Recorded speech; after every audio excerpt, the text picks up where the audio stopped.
If you're like me, and you got no life and there's nowhere to go, then tune in to the Animation Truman Show. You'll be glad you did.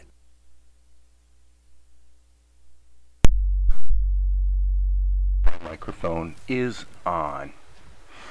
And today, we're going to get right into it. There are two things we're going to cover.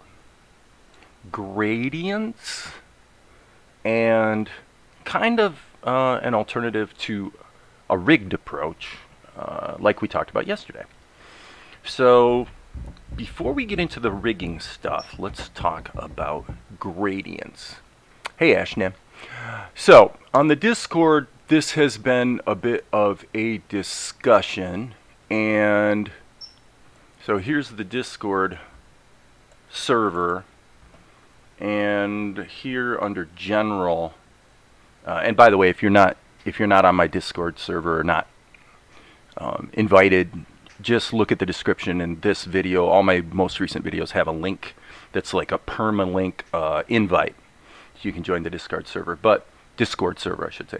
But anyway, Nagut 40 made some very useful contributions to the description or the discussion a couple days ago about gradients, and that got me looking a little closer and discovering some things about the gradients in Tahoma that apply to vector levels. And it turns out that all of the parameters, like literally all of the parameters of gradients in Tahoma, are animatable.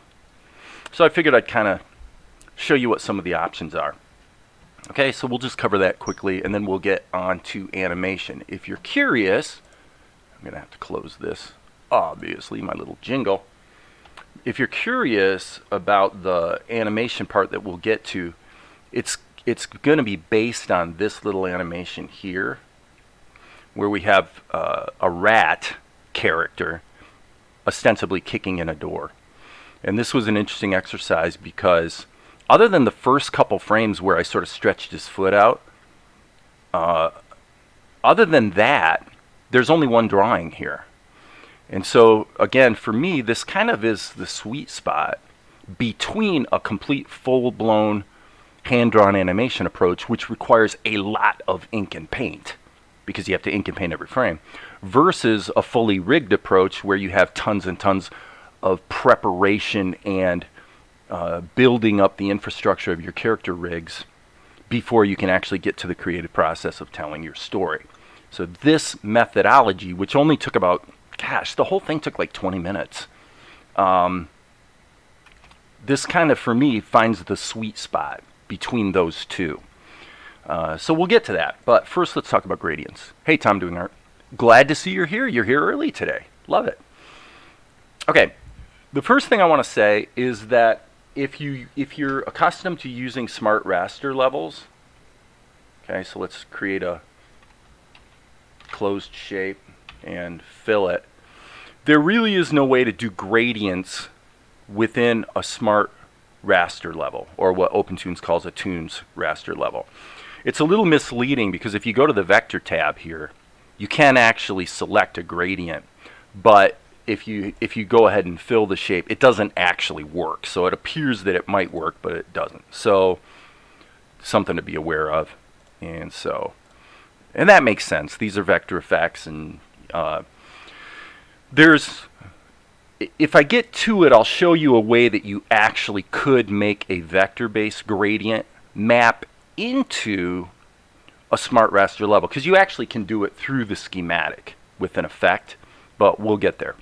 Okay, so let's talk about gradients. First thing is we're talking about vectors, and typically when I do vectors, I'm using closed shapes because I'm typically using vectors like this to like create shadows on characters. That's usually what I use them for.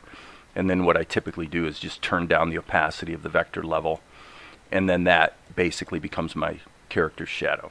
Well, if you go into this little tab here where it says vector, and by the way, you guys who may be here who helped me the other day, thank you for showing me this. You can do a radial gradient, or you can do a linear gradient. Everything else is just, there's a lot of vector effects here in Tahoma, and so you can play around with them at your leisure. But the question that came up the other day is, can this be animated? Now I find it kind of interesting for this reason. Let's hit the S key and delete this shape. What if you were creating, for example, something like a sunrise? You say, I want to create a sunrise. Okay. So I'm going to hit the B key, and I'm just going to draw a shape. And why is this not working? Okay, that's interesting. That's quite interesting. And it figures, you go to live stream and immediately things start breaking. But I'm drawing and nothing's happening. So, does our software act a little funky sometimes? Yeah, absolutely. Let's just do it again. And now it works. So, as I've said many times about tahoma, sometimes it's a little buggy, but it's also extremely forgiving. Okay, so let's go like this and pretend that what we're trying to create here is a sunrise. Okay? So we're not going to take the time to put mountains in the foreground and blah, blah, blah, blah, blah. Okay, well, there's two things you'd probably want to do before you actually get into animating the darn thing. One is you'd select, so down here you got your colors. So you select your color, and let's just go ahead and make this blue, arguably like a sky, right? Okay, so now we have a sky. Now, just for the record, we could complicate things by arguing that we really need a third node in our gradient, because what you really want is a sky that gets a little more muted and lighter in its color, so you have atmospheric perspective at the bottom of the screen, and then the sun would be separate. So if you're really going to do it right, I guess let's do it right. Okay, so the way I do it right is I grab the green color, I hit the R key, and I sample this color. So now the two colors in the gradient are the same, and now I make this one a little lighter. Okay, so if you go into the settings, you can then rotate the angle of a linear gradient. Okay, so now we've got our atmospheric perspective towards the bottom of the screen. Okay, that was pretty easy peasy. And I'm thinking that's going to want to be somewhere in the neighborhood of 90 degrees. The deficiency here, by the way, is that there's no way to do fine tuning on these sliders. So you're either going to do a fairly coarse adjustment or you're going to type in a number. So you'll have to get over that fact. Now I'm going to turn the smoothness down like so, and then let's crop it to the camera so we can see what we've got. And as far as I can see, I want to kind of lower my y-axis so that, as you can see, so that it's a little closer to the horizon. Okay, now what I'm going to do next is just add another vector level. And I'm basically going to do, whoops, I'm not supposed to be sampling. I need to hit the B key. Okay, so I'm going to do the same thing, and that's interesting. This is actually quite interesting. So we are actually seeing quite a lot of bugginess today. Interesting. Well, okay. Arguably that's a shape. Why it turned out to, oh, I know why it happened. What just happened because before I started drawing with the brush, I was in the color sampler, and what I did was I sampled the background color. So that makes sense. Okay, so let's not worry about that. Let's just select the radial gradient. Okay, so for radial gradient, of course, we want the sun to be the sun color, and then we want the background for this one to actually have the alpha turned all the way down to nothing. Okay? And so now, let's take these two, and we'll just stretch this down. Just for simplicity, we'll make it 18 frames. And now the question has to do with animation. Well, the first thing we're going to do here is take the Y position of the sun and drop it below the horizon. Okay? All right. And we could go like this. We could turn up the smoothness and really dial in our sun. Okay? Now all you got to do is right here, click this little diamond. Okay, what that just did was it created an animation keyframe on this frame. Now if we go here and just change the Y position of the sun, and we can make this fun by Actually, let's do it this way. We'll put the sun in its final position right there. So we'll click the diamond again. And now, as you can see, we can use these little greater than, lesser than icons to adjust. Now what I'm going to do is I'm actually going to go here and make the Y position higher so that the sun bounces to its final destination. And looks like I didn't get it high enough. Let's get this way up there and then add another keyframe. Let's see if that worked. Boink. Okay, so there's a keyframe there. So if we wanted to really take this to extremes, we could actually put a little bit of extra bounce in there. And so now you can see didn't quite do what I wanted. Well, the reason is because once the sun settles into its position, we need some blank frames to actually digest what took place. So it looks like the bounce on the bottom didn't quite take. There's the final position, so I'm going to take this, raise it up. Oh, darn it. Undo. I'm in the wrong level. Boom.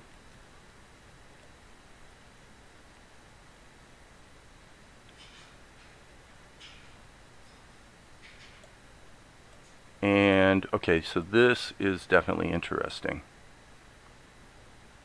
Let's let this run. I'm going to say that if again, it figures that while I'm live streaming this would happen when it hasn't happened before, but it does appear to me that there is a little bit of flakiness. Now it's working. A moment ago, it's like it wasn't working. So I'm going to add another keyframe there just to see if I can get that bounce baked in. So now this does actually underscore, and now it appears to me that keyframe is not taking. So here's position 1, landing position. Okay, and then there's a low. Oh, I see. Okay, so yeah, this actually underscores one of the problems you're going to face with animating gradients, and it points up the idea that you want to keep it simple. Okay, so what's the problem? Well, the problem is that what we have is we have these animated positions, and fine-tuning it is all but impossible. Okay, so because we don't see the keyframe data here. And by the way, if we open up the schematic, it doesn't show up there either. So when you animate a color or a gradient in Tahoma or OpenTunes, there is no way directly to edit the keyframes. Okay? And that should make you think creatively. You should say, well, okay, fine. If I can't really fine-tune the keyframes, then should I seek a different methodology altogether? And the answer is yeah, absolutely. So in this case, what you would do was you would say, well,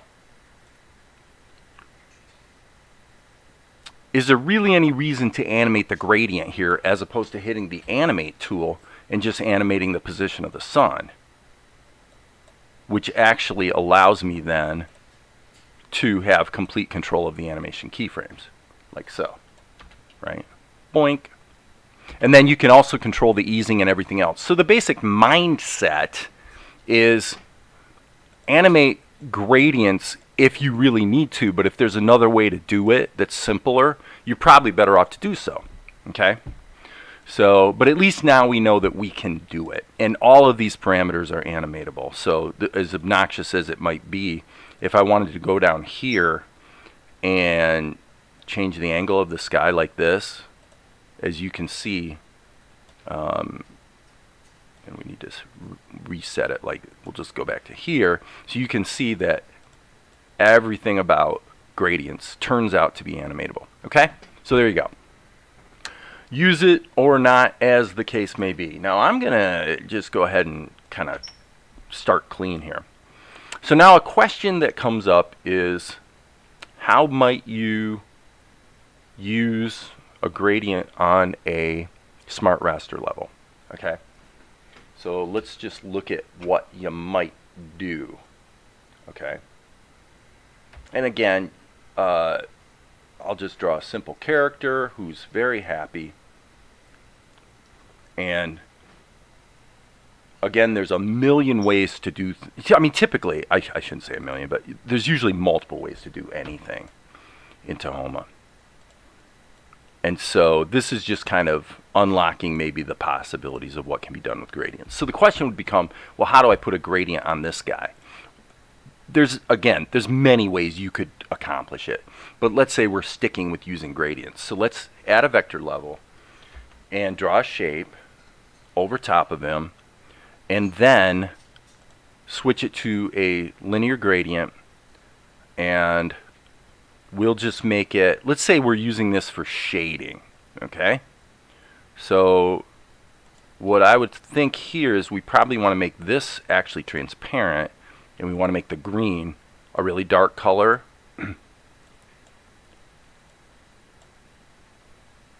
Like so. And then maybe we would adjust the angle so that it's, you know, sort of lighting him. He's lit from above and he's got a shadow. So then what you would do is go into the schematic, not the stage schematic, but the effects schematic, and you would do, there's actually many ways to do it, crazily enough. If I was doing it, my typical way to do it would be I would add layer blending INO multiply. And the reason I would use that is that this plugin, which multiplies one layer by another, has clipping mask as a default option. So that means when this renders, we get this effect. So now we just had, you know, now we just created a pretty easy way to create a gradient and add it to a character that's a smart raster level. So I think really that's about it. You could obviously accomplish gradients in many other ways. If, for example, here, let's just add a second drawing, and we say, let's just go like this, and we draw a shape, and close the shape, and then we'll split it in two so that this side is filled with that color, and this side is filled with a different color. Okay? Well, if you do a post effect to blur that, then obviously it's going to look like a gradient. You'd want to get rid of the lines, so it's just colored shapes, but you could create a gradient by just adding solid shapes and then just blurring them. You know, it's usually, I've found about a 200 pixel blur is about right. If you're wondering how you would do that, you'd go insert effects, blur, blur. That's really about it. And I wanted to blur this level, by the way. And so there the guy's blurred, and that's that. And so as you can see, this effectively turns into a gradient. Okay, the other final word about gradients is that there's an effect. There's actually a bunch of effects in your effects schematic called gradient. And so if you add a linear gradient, what it does is it puts a linear gradient on your whole screen. And lo and behold, if you double click it and look at the parameters, everything here, as you can see by these little diamond icons, is likewise animatable. And that's interesting. It lets you add a distortion wave. Let me see what that does. I have a feeling I know what it does, but it seems like you would want this distortion wave to be pretty... I'm thinking it adds noise to the border between the two parts of the gradient. Kind of hard to see, so I'm going to turn these guys off. I don't really see, you know, it's probably like some purlin noise or something. Let's go with a really big, yeah, I don't know. Well, I guess, okay, I see what the thing is. Let's put the frequency up. Okay, so let's make it high. There we go. So yeah, there you go. And those are animatable too. So if you want like a, you know, like a static television effect or whatever, I really like this because this is a great example of where an application that gives you fairly simple effects, but those effects are flexible and, again, animatable. You know, it turns out it's like you could see people out there on Discord or YouTube or commenting on a channel like this saying, I could totally see somebody saying, boy, I wish we had like an animated wave effect in Tahoma, right? People do that all the time, and they want features to be added to the program. which is like almost always a bad idea because it's just an opportunity to introduce bugs. And a lot of times, and this is why I use Vegas as an editor, because Vegas is the same way. The stuff that's built into Vegas is pretty basic, but there's lots of parameters, and if you want to go deep and get more out of it, you can. Now, the thing about using a gradient in Tahoma in the schematic like this as an effect is that it gives you these widgets on the screen that you can use to actually visually tweak the effect, which is quite useful. So, you know, my point being that it turns out all that stuff you wish was in the program probably already is, right? So anyway, that's that. That's it for gradients. How did I do? 23 minutes, so not too bad. Okay, I'm going to take 1 minute here and look at the comments. Got a technical puzzle going on that I'm going to put off. My sister bought a mini key dial for my tablet, but I keep interfering with my mouse operation. Need to learn how to use it. Yeah, when you've got two devices conflicting, that can be a pain. So, hello, Amar. You can also, once you finish customizing your Discord, set it up to display that you're about to go live automatically. Hey, that's a great idea, Amar. Thanks for pointing that out. I'll may not get to it today, but that is a does that require a live connection between my YouTube channel and my Discord? Hey, Darren. So, Darren, if you're just now showing up, you've kind of missed everything on gradients, but I pretty much covered the important stuff. So the effects nodes do show up in the function editor. Yes, that's an important. Thank you, Tom, for pointing that out. So what Tom's saying is, unlike the animation of the colors or the gradients here in your materials, these animation keys do show up in the schematic, in the effects folder.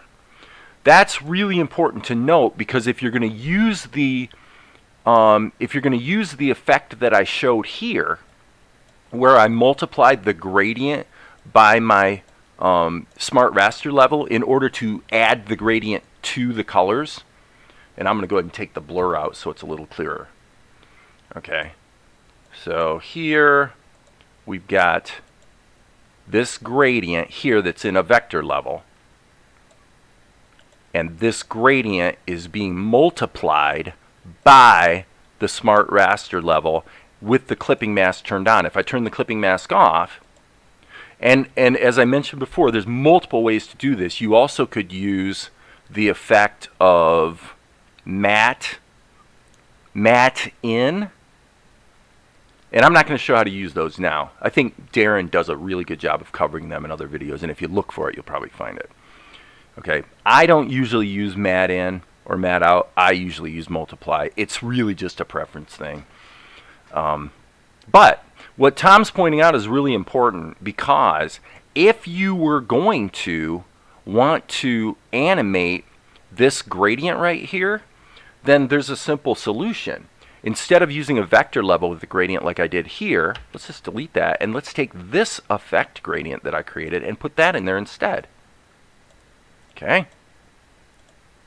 And now you get the same effect. The gradient is multiplied over top of your smart raster level. So this is actually, think about how you could use this now. This is, and my goal is certainly to help you think creatively about how this might be useful.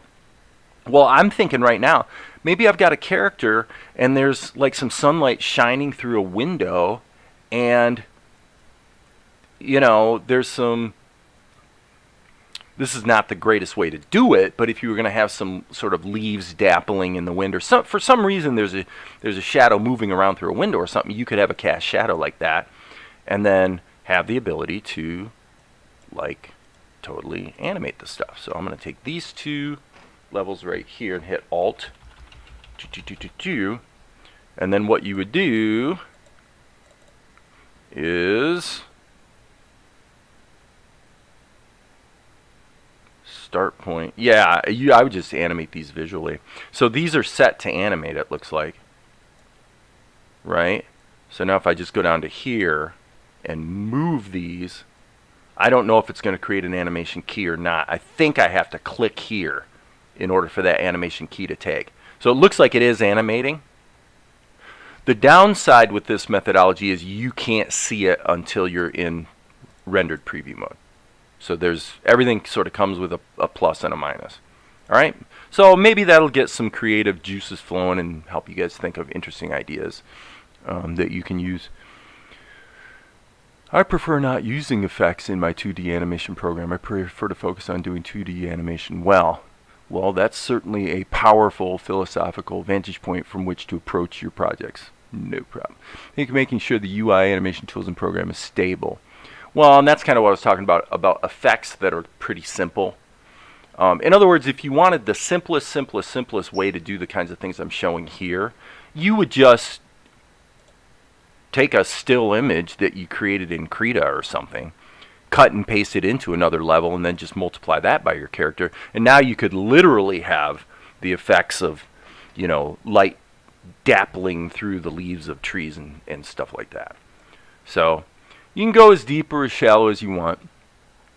But anyway, since Amar is bringing up the idea essentially of philosophy and your philosophical approach to animation, and since we are approaching the half-hour point, I'm going to go ahead and transition to the second thing I was going to cover today, which is kind of the same thing, meaning like, what's my philosophy?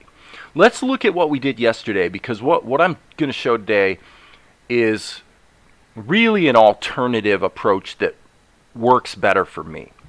Okay, so let's just talk about this. So we have this character rig, and we looked yesterday at how to set up the rig ostensibly so that you can, the selling point of a rigged approach is that you can build a character up and then over time reuse the same rig over and over in different shots. Okay? It's not that, I want to say that it's not that benefit isn't valid and real. It certainly can be, and if you're doing Family Guy or some show like that where your characters don't change much, it's probably the right way to go. When you're doing something like what I'm doing, that's, it's got, its DNA is closer to anime than it is to primetime animated comedy shows. For me, what tends to happen is you spend a lot of time setting up the rig, and then one of two things happen. The very first shot you use it in, either you discover that it has limits or deficiencies that you didn't expect, or you might find that it, I always talk about a procedural workflow. You sort of find that there's things in the rig that you didn't quite get right, and you have to go back and fix. And now you're doing a lot of back and forth where you're saying, I'm using this rig that has multiple levels and a plastic tool. All, this can be dragged and dropped into any other scene, and it can be used immediately. Okay, so that's a good thing.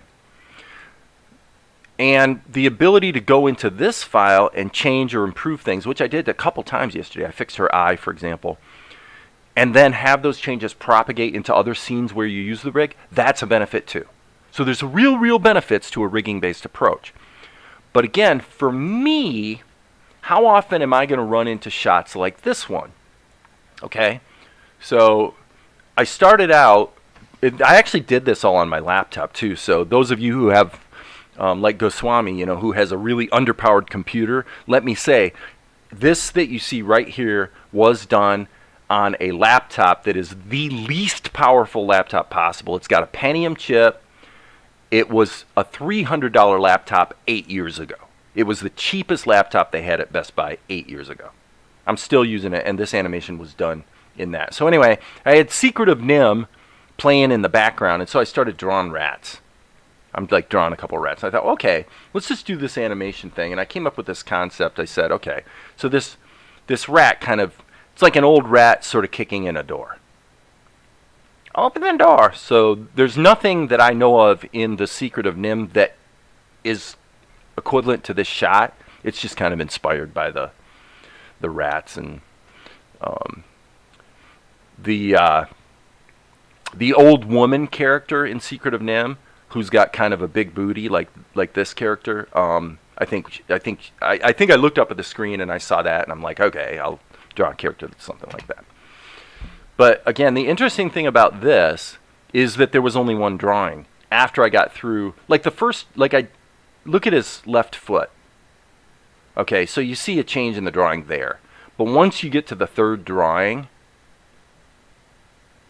I guess technically it is the fourth drawing because I sketched the fourth drawing.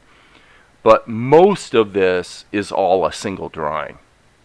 So what I'm going to look at is it possible to reproduce this in tahoma and sort of show how this approach might be for some people a better approach than a rigged base approach. So the idea is you're not saving time by just loading up a rig. You're saving time by only having to ink and paint one drawing. Just one drawing. Then the question is, can you do it? Can you make it work?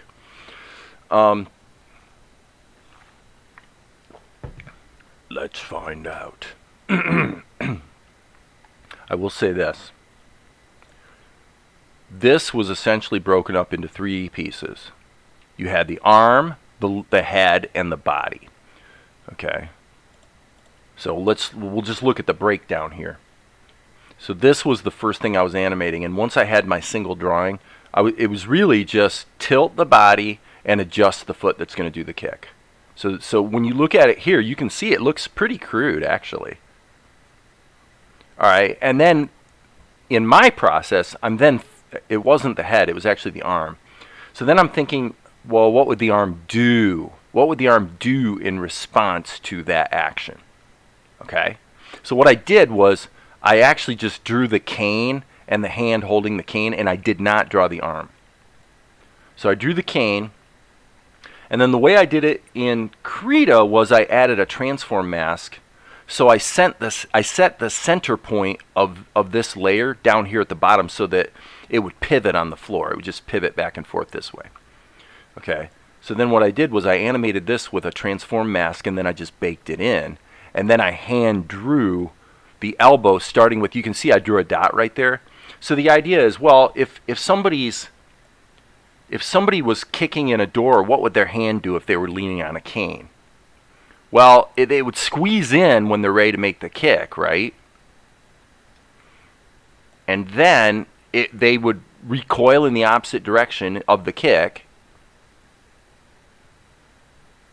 And so then the question was, well, what would their elbow be doing at the time? And so what I did was I said, well, the forearm doesn't change length. The forearm is going to be the same length no matter what. So I actually just moved the dot around where I thought the elbow should go and then connected the lines. That's how I did it. And then I did the head last. I actually drew the head in. I don't even think the head was drawn at all until I had gotten the other stuff done. And then I drew the head one time. I drew this head one time. And then I flipped it. And then I just said, well, what would the head do again in response to the kick? And then once I had everything done, I just used the liquefy tool to mush the ears around to get a little more secondary animation. So how would this translate into actually saving time? Well, you would have to actually do ink and paint on the first frame that's going to be animated, and then make sure that you can connect up the pieces in a way that makes sense. So if that doesn't make sense, well, I'll try to help it make sense here in half a second.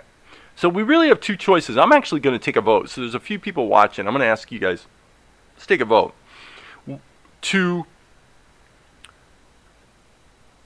I could reproduce the pencil test concept in tahoma and show how this approach kind of gives you a lot of the economies of rigging because you only draw once, and then move into how you would ink and paint it again to save time. How can you do as little ink and paint as possible? So we could reproduce it, or I could just go ahead and do the ink and paint here in Krita and skip reproducing the pencil test. So let's take a vote. What do you guys want to do? Do you want to see how this would be reproduced in pencil test form? And if so, I would probably think I'm going to do that in tahoma. So do we go to tahoma, or do we just go ahead and finish out ink and paint in Krita and see if we can get those economies that I was talking about? Cast your vote now.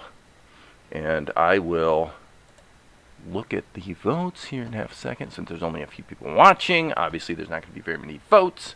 But the real question is, do you guys want to fiddle around in Tahoma, or do you want to fiddle around in Krita? You say ink and paint, but you're not answering the question I asked. There's going to be ink and paint either way, but are we going to do that in Krita, or are we going to do that in Tahoma? I don't care. I'm software agnostic. They both can do most of the same things. So I'll go ahead and create my new scene. I like to watch you work in Krita. Okay, so we got one vote for Krita. Darren T and Ashnan are both saying ink and paint, which I take to mean just jump straight to ink and paint. Sifter wants Tahoma 2D. So Sifter, it looks like you might be outvoted in this case. All right. What I'll do is I will create the new scene here. And by the way, significantly, everything that I'm talking about here translates. This is actually a really significant point to make. Is that everything I'm talking about translates back to this. Because if I was going to abandon this rig and do everything from scratch, number one, I'm pretty sure that the characterization would be a little more fluid and I would be happier with it than I actually am, number one. And number two, I would probably only draw her body and her head. That's it. I would draw two things. I would do a little bit of secondary animation and maybe, and see, this is the thing. I suppose it's kind of the prevailing point here. For me, the plastic tool as a comprehensive rigging approach is almost always turns out to be way more work than it was worth. But the plastic tool as a final step to add a little bit of secondary animation and punch it up, it's wonderful for that. And that's essentially what I did here in Krita. I didn't use the plastic tool because there is no plastic tool. But what I did was I just animated the head, and then the very last thing I did was just take the liquify brush and just move his ears around a little bit. So you can see the ears just getting squashed around. And that's essentially what I use the plastic tool in Tahoma for. Oh, it's the vote is reproduce. Okay. Okay, or ink and paint. Right, which I put ink and paint. Okay, great. So we're going to stay in Krita. Okay, let's stay in Krita. How would we do this? So this will be a new scene which we will maybe come back to later. Okay. So now what I have to think about is how would I approach this? We no longer have the original transform mask animation because I did in fact bake it all down. Okay? So now what we have to do is say, all right, how would we do this? I'm going to say that I'm going to take the approach to this that is the crudest possible because I want to show how you can be pretty crude about it and still get a good effect. What do I mean by crude? Well, what I mean is I'm going to go ahead and do ink and paint on this entire character right now based on this pose. Then what I'm going to do is cut that into pieces and look at where we might have to create patches in order to make the animation work. Okay?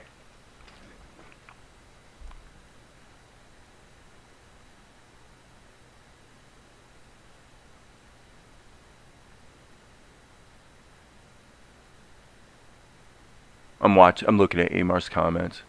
Well, okay. And so what I'm going to say is, indeed, that's the risk we run, and I'm gonna do my best to avoid that. Okay. So the first step I'm going to take is to lower down the opacity of the drawing. Okay. And so to Amar's comment, the very first thing we want to do, and I'm going to hit insert so we actually have a blank animation key and save my work. Okay. So the very first thing we want to do is be very, very cautious to be as certain as possible that we don't suck the life out of our drawing at the ink and paint stage. For that reason, I'm going to go ahead and do the ink and paint actually with a pencil instead of with a pen. In other words, I'm going for the Don Bluth look. Since we're stealing an idea here from sort of Secret of Nim, I'm gonna keep it loose. Okay?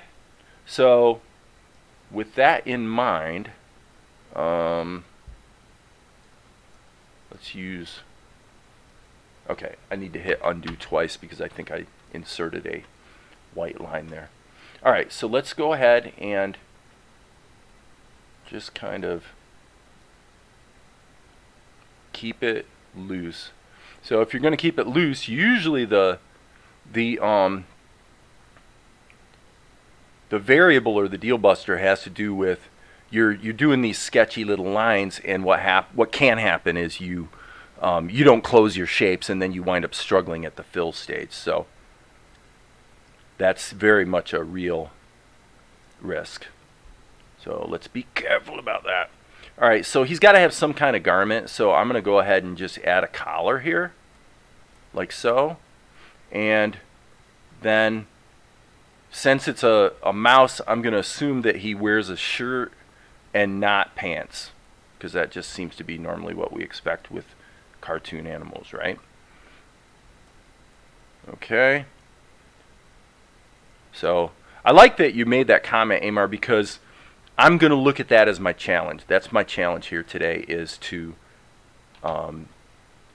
preserve the life in the animation even through the ink and paint stage. Can I do it? Well, let's find out. Okay. I'm going to actually put a little tiny hole right here so that when I fill that color, it'll all fill in. Okay, and again, I'm deliberately making it my creative choice to keep my ink lines very loosey-goosey here. And by the way, I'm not going to add a tail. I mean, maybe I should. Actually, why don't we add a tail, and that gives us an excuse to do a little bit more secondary animation. So I'm just going to run the tail off here into the distance, and presumably it's going to have a little bit of a sort of lines around it. So it's basically a rat tail type situation. Okay. Now I'm going to flip my canvas just because it's easier for me to draw. I'm right-handed, so actually this makes it harder to see what I'm drawing, but it makes it easier to actually draw the shapes. So like so many things, everything has both advantages and disadvantages running in tandem. Okay. Alright, so now this is where Amar was correct. By not being loose enough, I'm kind of losing the sparkle here a bit. So if the drawing's loose enough, then I may actually wind up having to use just instead of doing fill operations, what I'll do is actually just use the freehand path tool to draw shapes of color. Okay, and I'm going to give him a little claw there on his hand. So we're kind of doing the Don Bluth style here. We'll add some kind of knuckles. One of the things this is risky behavior in the sense that when I go to ink and paint where I haven't fully worked out the details in the pencil test, I tend to do a not great job. So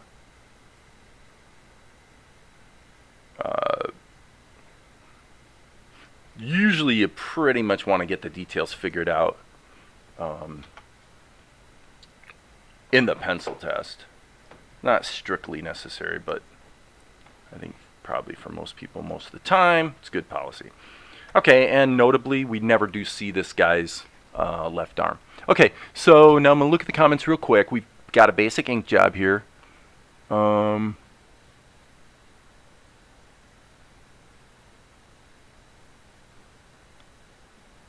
Yeah, I'm looking at what you're writing, Maria, and that's true. I mean, you're definitely going for that sort of sketchy look in the Chopin thing that you've been working on.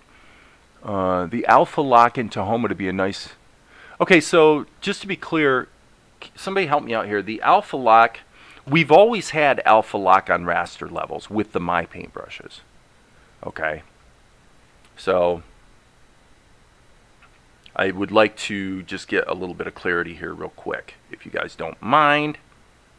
I'm just waiting for tahoma. Tahoma's notoriously slow about creating new levels. So We'll just go down here and grab a big blurry brush. B.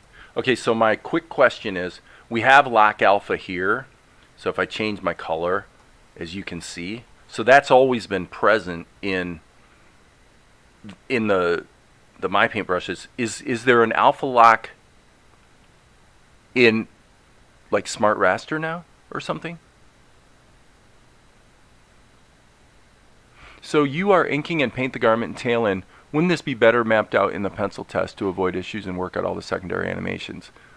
In this case, I'm going to say no, just because the only thing that's being added new is the tail, right? So I reserve the right in this case to just choose not even to go any further with the tail, because it's not really the point. It's in Smart Raster, so that I did not know that.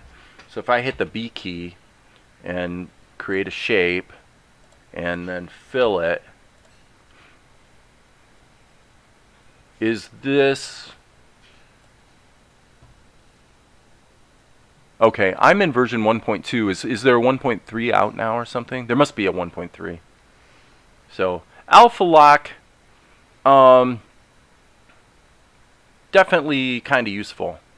I don't really see it here. It's in Smart Raster. So anyway, all right, back to work. So now what I'm going to do is I'm going to solo this layer, and what we're going to do is we're going to go ahead and paint this guy, and we're going to commit to a single layer in order to, as I said, there you go. There you go. Leak, leak, leak. Okay, so hit the B key. We don't really have a leak finder in, we don't have a fill check tool like you do in Tahoma. But I'm going to say we probably want to put a, that was wrong. We probably want to put a border here. And I would also say we probably want to put a border there. So that's interesting because that's going to underscore how the where we cut the character. Okay, so one thing I can see right now already is that foot actually needs to be down a little bit more. Okay. On the floor. And the density is wrong. You can see that. In other words, the thickness of their ankles don't match. So these are the sort of things that, as you go along, you just sort of notice things, right? Okay. So B key. I'm going to sample this color. No particular reason why. It's a brown rat. Okay. Leaks, leaks, leaks. So again, like I said, this is another reason why you're glad that you're only going to have to ink and paint mostly just one frame, because it becomes just maddening dealing with, at least for me, I hate it when I go to do a fill operation and it leaks.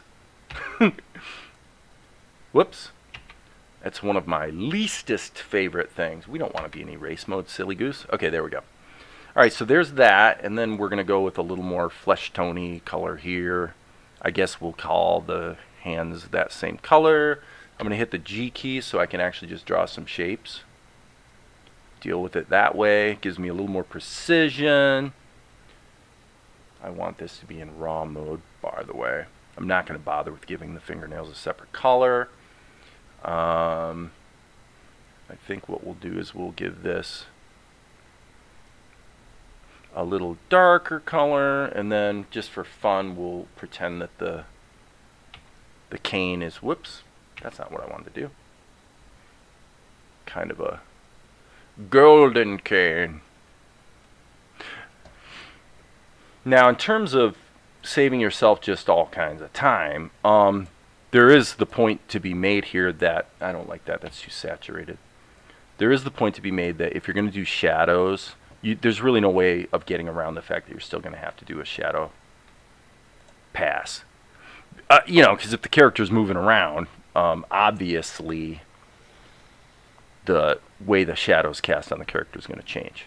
So, but that's just a choice, because for some animations you would not even bother with shadows. Okay, so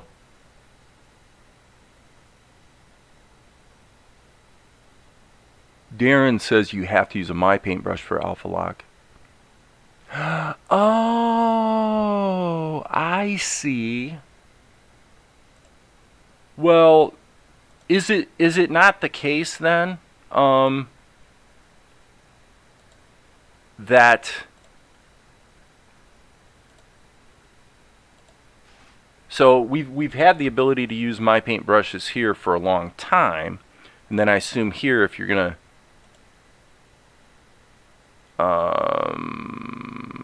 so here I would just kind of use a similar brush, but now I'm going to hit the B key, and I want to change the color to something different. Okay, so there you go. Hello. Okay, this is a little annoying, guys. I'm hitting the B key, and I'm guessing that that's a new feature. Am I right, Darren? So right now I don't see alpha lock even though I have a My Paintbrush selected, so I'm assuming that that's something new. So we'll leave it at that for the moment, so I'm not distracting too much from what I'm trying to do here. Okay, so now we have to make a bit of a decision. Okay? And the decision is, how are we going to cut up our character? Well, let's think about this. First of all, I'm going to put this in a group. Okay? And next of all, in Krita, we know that we have the ability to cut and paste, and immediately it gets pasted into a new layer. Now with Krita 5, we do have the ability to paste back into the same layer. But in our case, Control X, Control V, we actually want to use the standard behavior to our advantage. So here's the head. Okay. Now what we're going to do is probably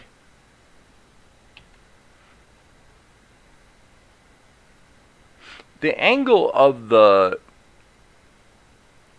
forearm is going to change.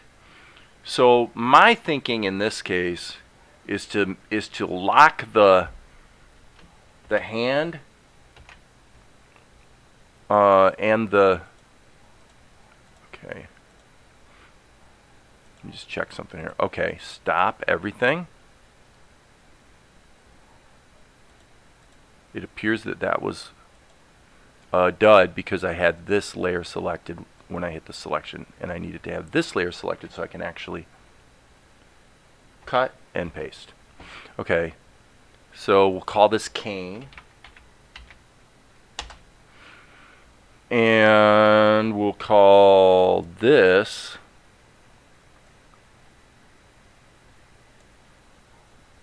X V foot.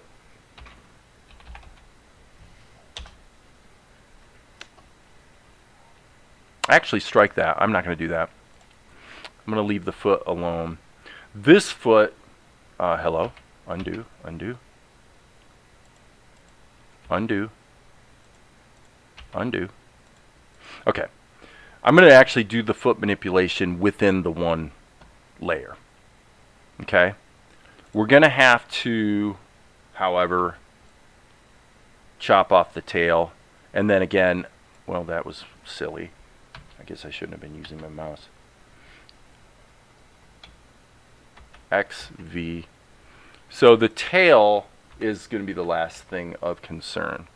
And you'll see why. One big reason is that it's a hose, for crying out loud. It's going to be stupidly easy to animate in any case because it's just a hose. Oops. And we can animate it with the freehand path tool quite readily. So we've got the cane, we've got the head, and we've got the body. Okay? And I'm going to leave it at that because when I did the pencil test, that's how I did it. Okay? So, all right, so now let's look at, we'll take the pencil test group and go ahead and put it on top so that we can see it over top of our ink and paint character. And let's look at what actually happened. Well, okay, you had the first thing that happened with the body was a shift this way. Okay? So here's how I do that. Now we're getting into the mechanics of how I actually would do this. There's two ways to do it. I can hit the A key, and in this case what I would do is I would be rotating around a center point. Well, we're going to be anchored on this ankle because the one thing in the animation that never moves is this foot. Okay? Well, the problem is if we cut the body away from the foot, we're going to have to keep resetting the center point on every single frame. Okay? Let me clarify what I mean by that. So I'm going to select all of this, and now I hit the A key and I set the center point right here, and now I can rotate, and I'm on the wrong level.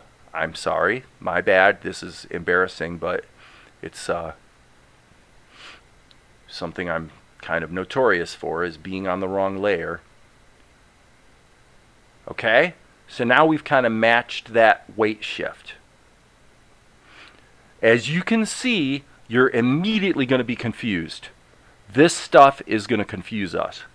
So my advice is just hide it. Get it out of there. You don't need to see it. In order to feel how the weight of the body is going to work, you don't have to see those other layers. Okay. So now I notice one problem. Let me look at one thing here. Yes. Okay. So the other thing I would do in this case is the same thing I said about the tail. The fact of the matter is that this arm is only going to be a distraction. It's only going to create problems. And it's going to be easy to reproduce because, again, it's a very simple shape. Okay? And it's a shape that moves around, and all it does is provide connective tissue for the stuff we're really interested in. Okay? So now what I've done is I've effectively isolated just the body, as you can see. This is what gets animated, and it's going to get animated essentially in 3 pieces. Okay? So now we have that choice. What's the choice?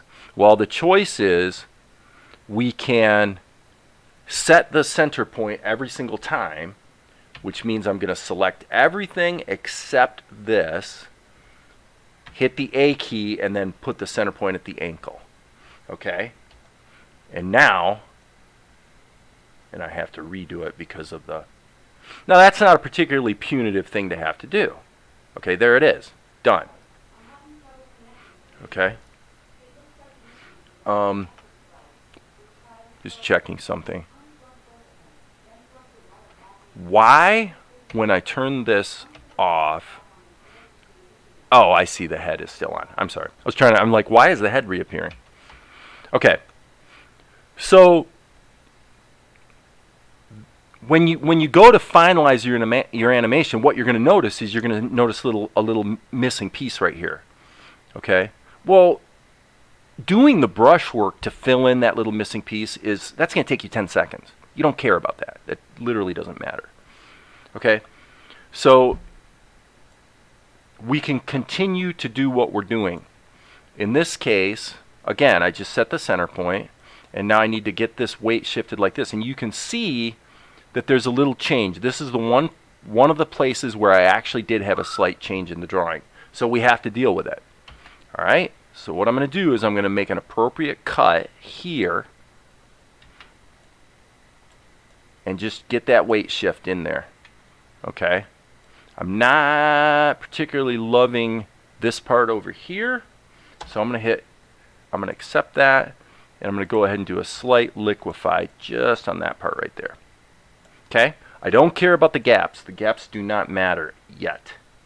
Okay? So there's that. Okay. Now, from here on, basically everything stayed the same shape. So now what I'm going to do is I'm going to carry on the rest of the way with a transform mask. So the simplest way to do this is to say, okay, I'm going to be animating, so on the frame I'm on right now, I'm just going to add a keyframe. But then all the actual keyframe data I'm going to deal with over here in the animation timeline. So now if I select the layer, well, actually, by selecting the layer, we can now see what the one flaw in using a transform mask is going to be. We actually don't have a way, as you can see, to separate the body from the foot. So in this case, honestly, it's actually going to be faster and easier to just keep doing it the way we're doing it. We'll deal with the left foot later. We don't care about the left foot right now. All we care about is what's happening with the body.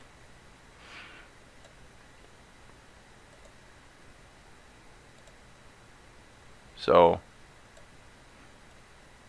we're willing to suffer having to set the center point each time in this case. Okay, so now we had some secondary recoil there from the head. We'll get to that later. And again, we're creating a situation where we're definitely going to have to do some patching. We're going to have to do some patching. That's okay. We don't care. Okay, and in this case, we probably could just make like that. Okay, so now everything we're doing here, we're still just relegated to this single layer. So what I'm going to do now is make adjustments on the foot. Now in this case, when I did the pencil test, this was actually a separate drawing. So this will be a little bit of a kludge, but I think we can probably get away with it. So we'll go like that. And now what we're going to do is, again, we don't care about patching that's going to be required. Whoa, I didn't want to do that. Escape. We don't care about patching. All we care about is getting it blocked in.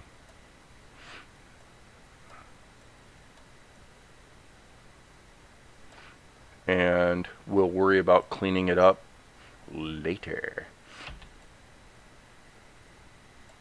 Okay, so the difference we see, obviously the foot kind of grew when I did the pencil test, and I'm going to ignore that.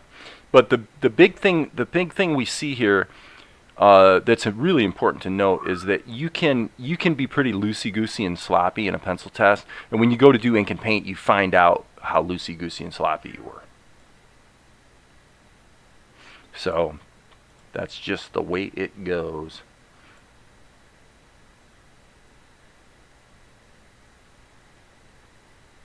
Okay, so now my question is,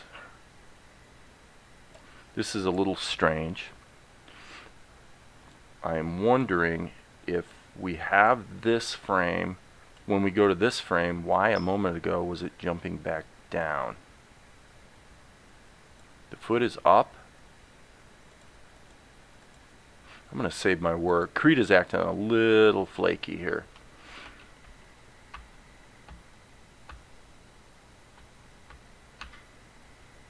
Right here, this, okay, foot comes up, and then here, very strange. It's like I kind of thought I moved that. Let's hit enter.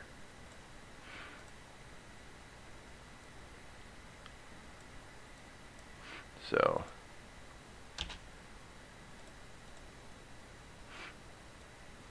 come on, Krita, seriously, dude. It just moved. What I definitely don't want to have happen is the interface getting dragged around. Okay, so click that. And in this case, if I really want to not give myself too much grief, I probably would do better to just go ahead and erase that little piece right there.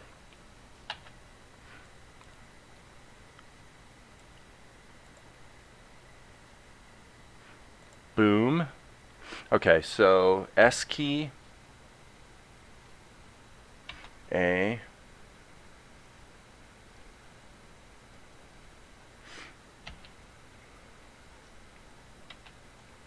okay, we got some recoil happening. Let me make sure that took. It did. Okay, cool. Okay, and then again, S key. So this should definitely be interesting.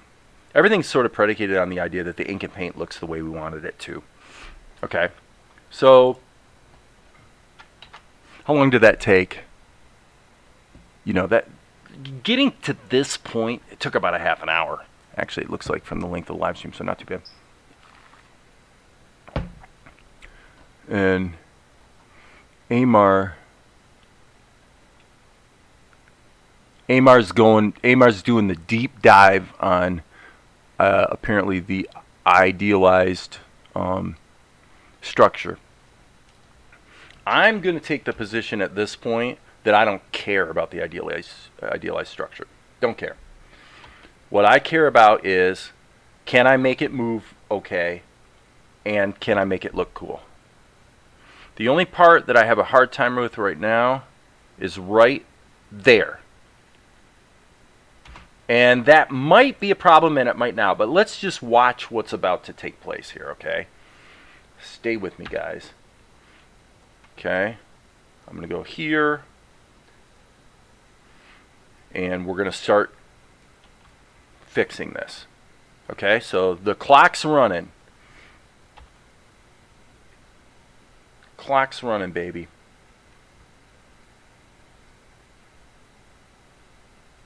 I'll come back in with the brush as needed.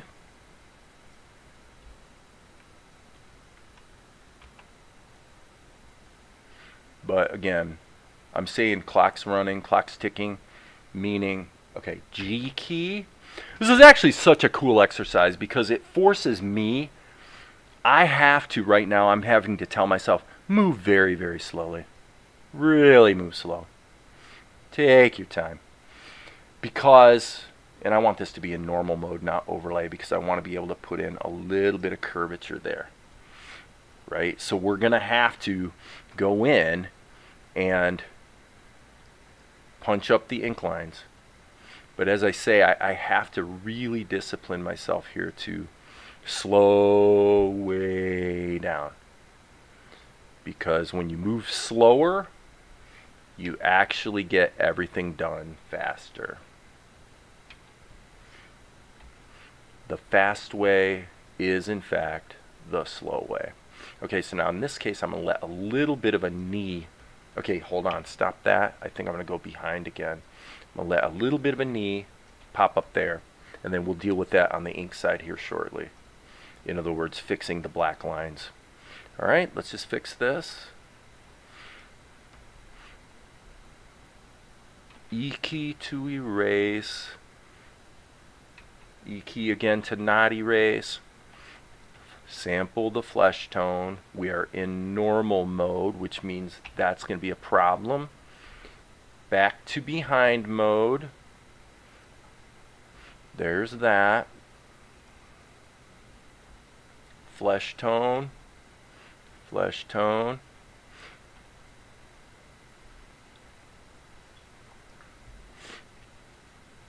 Okay. Erase mode. Erase mode. I'm actually going to go through and get this pretty obvious problem erased pretty thoroughly. Okay. Okay. Sample that color. Clean up the patch. Clean up the patch. Clean up the patch again. There, his arguably his foot is tucked back where you can't see it. Actually, it was kind of the concept there. So this is kind of that transitional moment where we're trying to figure out if this is really going to work. And again, it's a great exercise because if it's not going to work, where it's going to fall apart is always going to be the same. It's always going to be at the ink and paint stage.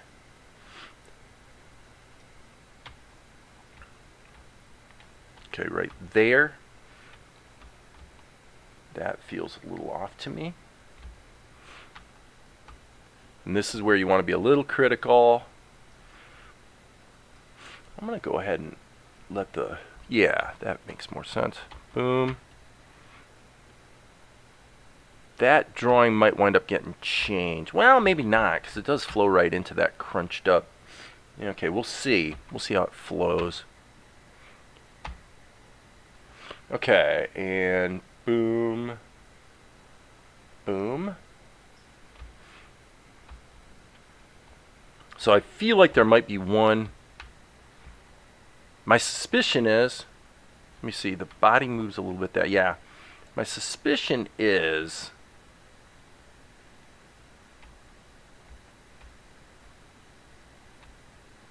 this frame is not needed. I don't think this frame's needed.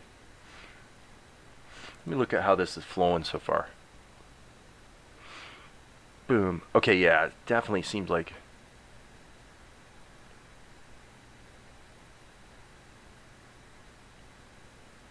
I'm going to get rid of this one as well for the moment. Let's just see. Yeah, that feels better to me. Boom. Okay, we'll just keep rocking. Keep on rocking. Okay, right here, G key. I just really feel like that should be, yeah, that should be really cocking back.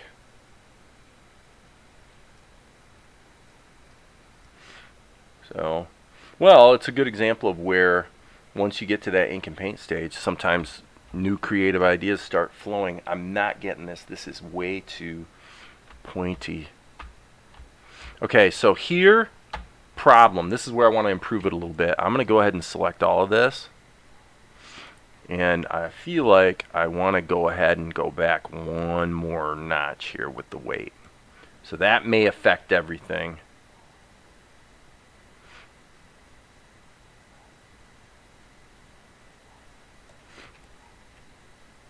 Yeah, that's better. That feels good to me. I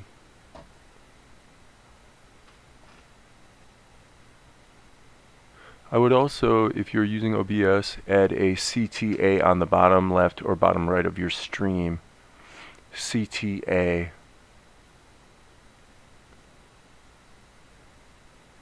I'm sure I should know what CTA means, but since I'm in the mode of animating right now, I have literally no clue at all what the heck you're even talking about.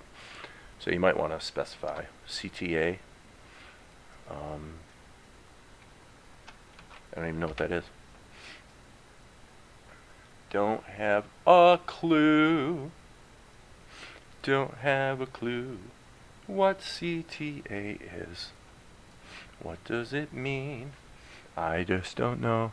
A call to action. Oh. Yeah, well, I gotta say, when I'm in the zone here, I'm not really thinking about that kind of stuff.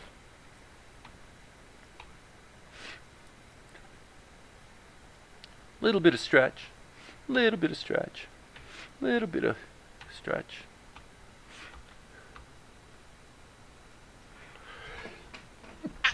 Oh, I just battled back a sneeze. Okay, I'm gonna take this.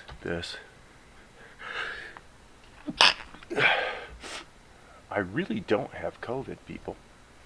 But for some reason, I seem to be wanting to sneeze today a little bit. Okay. Okay, so now I'm gonna go back to the black. I said go back to the black, normal mode. Let's just get some of this. This is where we're kind of, to a degree, we're recognizing the fact that everything's moving, so we don't have to be super, super perfect on all the details here. As long as everything's in motion, we're going to be okay. Right there, I would call that a mistake, though, because I went outside the lines. Okay, and now this is another thing. This is where we can actually be more sketchy, because we're just, you know, overlaying over top of our ink lines. So let's grab that.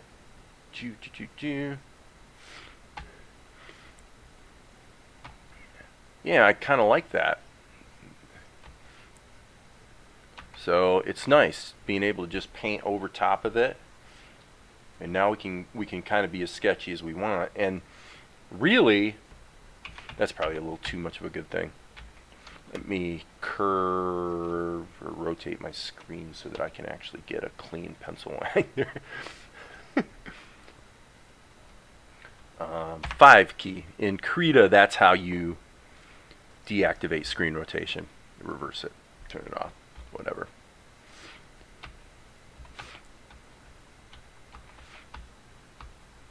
Okay, G key. Boom, boom. I'm gonna say behind mode. Yeah, something like that. Now we'll go back into normal mode, clean that up, and now we'll take the brush and just kind of, again, pretty loose. Okay.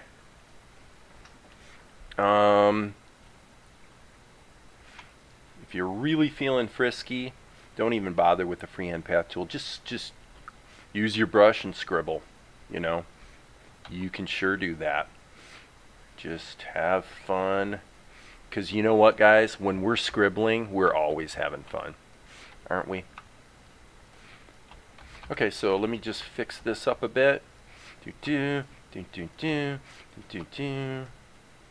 little bit of a flesh tone issue right there.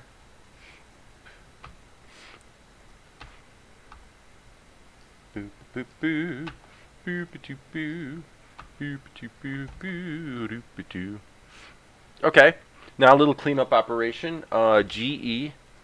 I see a mistake right there, right there. So we'll just go through and fix it up. No big deal. Blah blah blah. Okay. Let's see how the motion's happening. We'll save our work and hit the old go key. Okay? Why did we lose? What did I miss here? Okay. Slight weight shift. Okay, so this is important. Probably, again, I'll do it in behind mode first. So technically that would actually be coming up higher.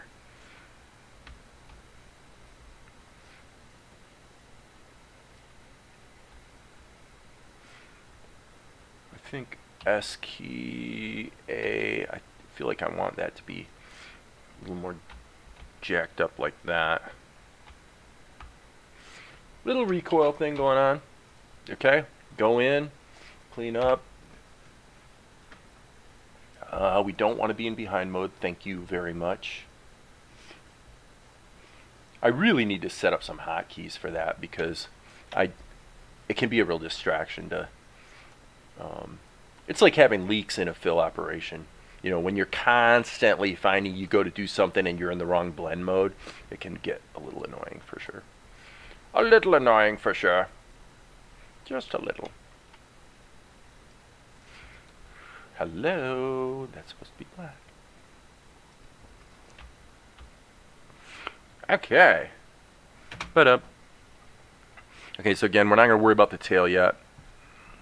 And obviously we've got a rogue arm in that drawing. But we're in pretty good shape. We're actually in a good place. That took about 45 minutes or so. So now what we got to do is, we're not going to deal with the tail. Let's go to the head. Actually, strike that. In my case, when I did this before, I did it. The second thing I animated was the cane. So I'm going to do it the same way I did it there. So this is a totally different technique, guys. Add a transform mask. Okay? The advantage of a transform mask is that you can set the center point and it stays the same from frame to frame. Okay? So now if I come over here, and by the way, it does look like, because I inadvertently did this earlier, it does look like Krita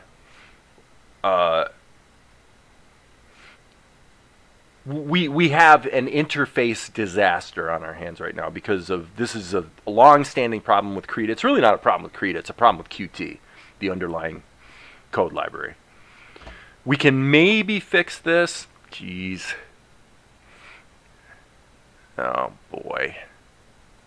I'm pretty sure this is going to backfire in a big way. Oh, I got lucky. Okay. Turns out the Dave preset was actually correct. Whew! Sigh of relief right there. Okay, so now what we want to do is, for the transform mask, just add a keyframe here. So I've just added an animation keyframe, and now what I can do is I can just hit the A key, and as you can see, it's going to keep adding animation keys like this. This is where Krita 5 kicks butt. This is really cool. Little recoil there. And obviously this tells us that the cane layer actually needs to be underneath the body layer. Duh. Okay.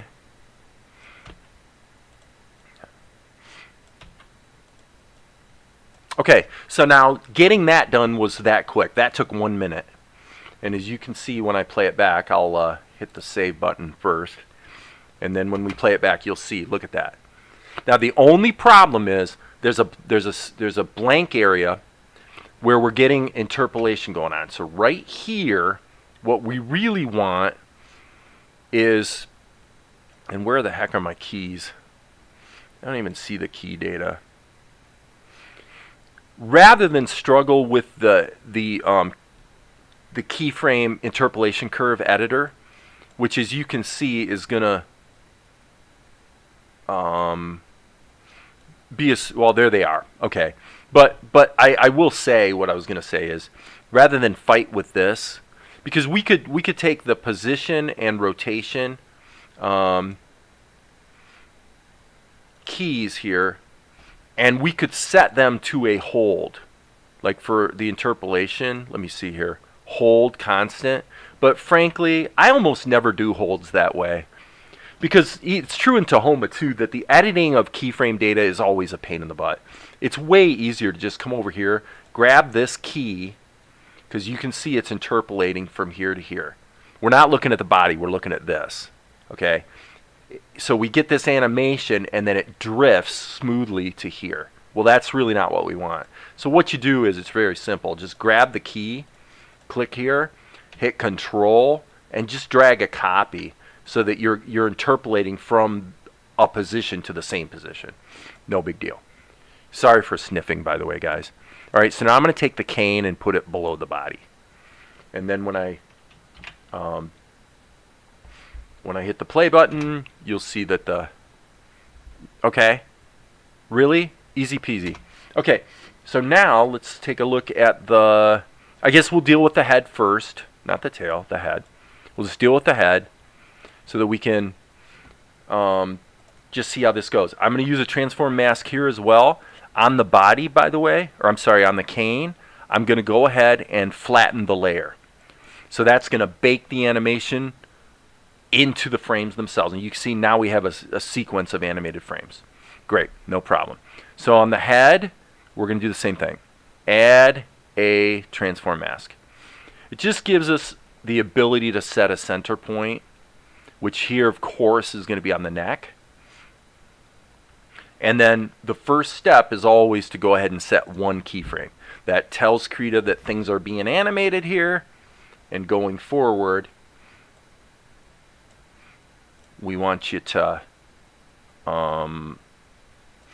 add other keyframes as needed. Okay, so there's that. I just flipped it over, no problem. Slight adjustment. Again, we'll have to do a little patching. And let's stop everything and do the same thing we did before. Let's put the head below the body, which it obviously should be. Okay, now let's just see what we have. Let's go. Okay, so here we're going to go like this. Next frame, maybe a slight adjustment. Again.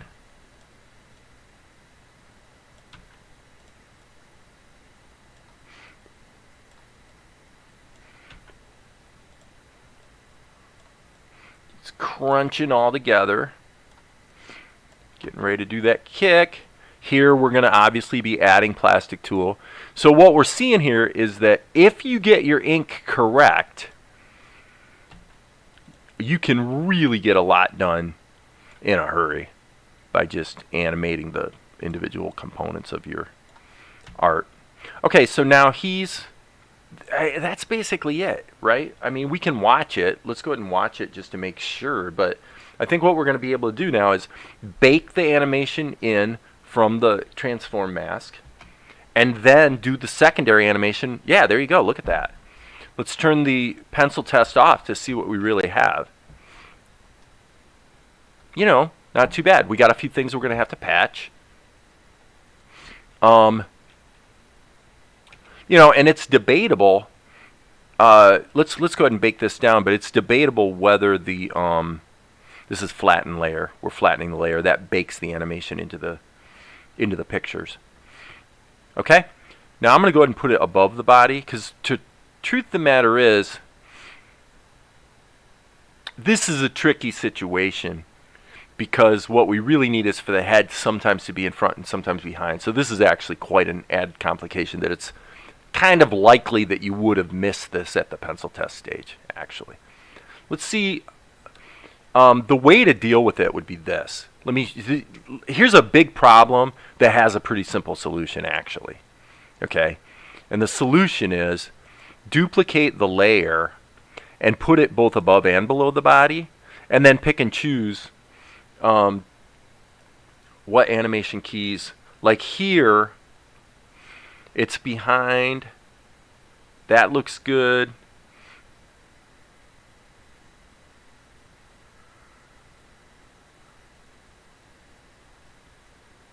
Honestly, I think it just really does belong behind the whole time.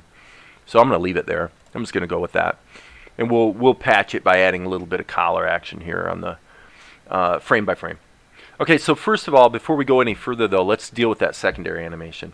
Okay, so what am I talking about? Well, on the head, since we've got the animation baked in, we can hit the A key, the animate tool, and switch to liquefy.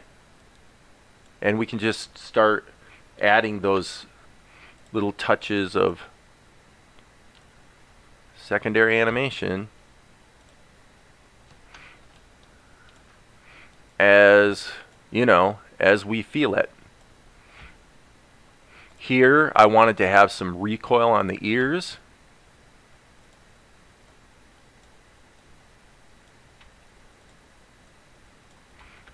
Okay, so let's just play it and see what we got. Boop. Yeah, pretty good. There you go. No problem. Okay. So now it becomes now the movement feels good. You know, there's not really a problem with the way he's moving. So it becomes pretty much a patching and cleanup problem at this point. Okay, so Darren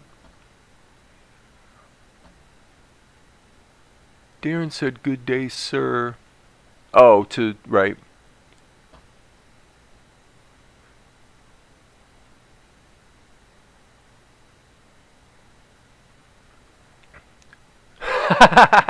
He said, "Good day, sir. Now you must leave." I love it. Are you streaming tomorrow, Darren T? Won't be streaming for around 2 weeks. Okay. You might spot a test stream for me next week to test my new computer streaming ability. Ooh, got a new machine, huh? Well, I feel pretty confident saying at this point, as you guys can see, this is a pretty good looking bit. I mean, it's playing, I believe, is this playing at 8? Yeah, this is playing at 8. If you pop this up to 12 frames a second, watch this. I mean, come on.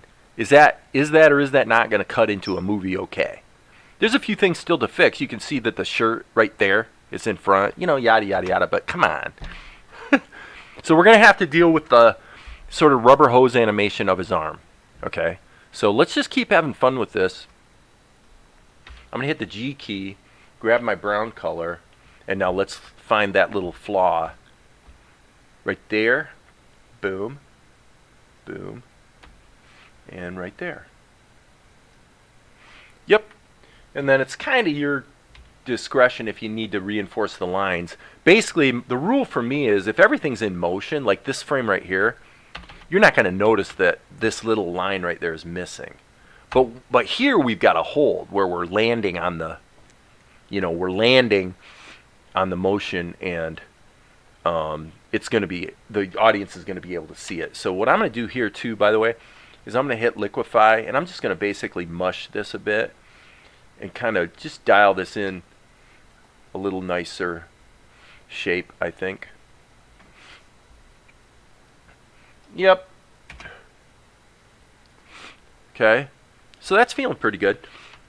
Obviously the collar is really the big problem, and it really doesn't matter probably whether we bake it into the head or the body. Since the head is behind the body, it probably makes more sense to bake it into the head, so that we can actually be sloppy, believe it or not, about it. You see what I mean here in a second. So there's that. Okay, so we'll clean that up. Boom. Okay, so now here I'm going to just add some collar. All right, add some collar.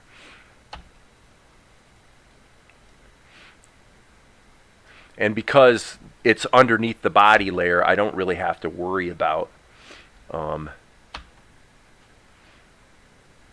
you know, I can draw my lines fairly sloppily and they're just going to work.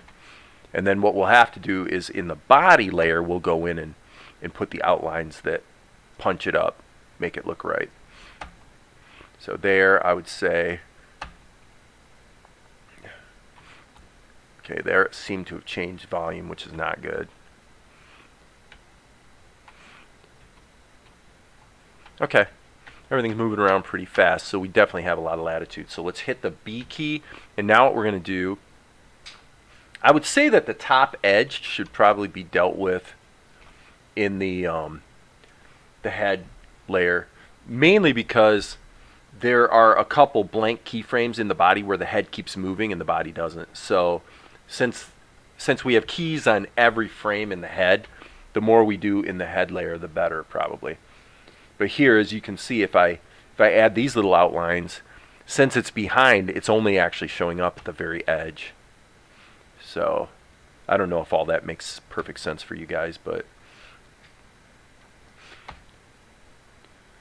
the bottom line is to really dial this in great, you probably are going to wind up adding keyframes on both the head and body layers to just kind of split the difference. So I'm going to ignore that little bit right there. Whoops. Lost our edge there. So this is, I mean, you know, the patching process, it's a bit of a pain, but it really doesn't take that long. So now I'm going to take the green and just do a little hand coloring here and just kind of fix some things up here. Right there. Obviously the freehand path tool would be probably a little easier.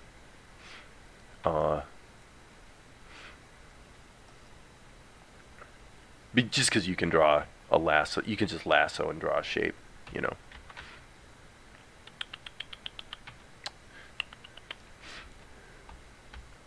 Okay, so let's go ahead and just kind of, oh, careful, Dave. My bad. I'm getting ahead of myself. Let me save my work. I was putting the border in, the outline, and I shouldn't because the sleeve's going to be in front. I forgot about the sleeve. Okay, so now right now, Kita is acting like it's locked up. I don't know what I did. But lately I have noticed, and this is bad because if I lose my work, it's been a while since I saved. So this would be extremely bad if I got a crash. And right now, and you know, it's Murphy's Law. Murphy's Law of Krita is the most dangerous thing you can ever do as an animator is enjoy your work too much. Seriously, I mean that in the most snarky and cynical, but yet brutally honest way. The worst thing you can do is enjoy your work too much. Because if you actually start really having fun, you'll forget to save. And the most enjoyable work you ever do will turn into the most unenjoyable work you ever do. Because everything gets wrecked when the whole system poops. Now what I've been finding with Krita 5 is when it goes into this lock state where the interface is unresponsive, the icon doesn't change, who knows what's going on. If you click away from Krita, usually it comes back to life when you click back. So here's hoping. Ah, it did. Okay, so that's been a really good thing with Krita 5. It has appeared to be quite a lot more forgiving than it used to be. Okay.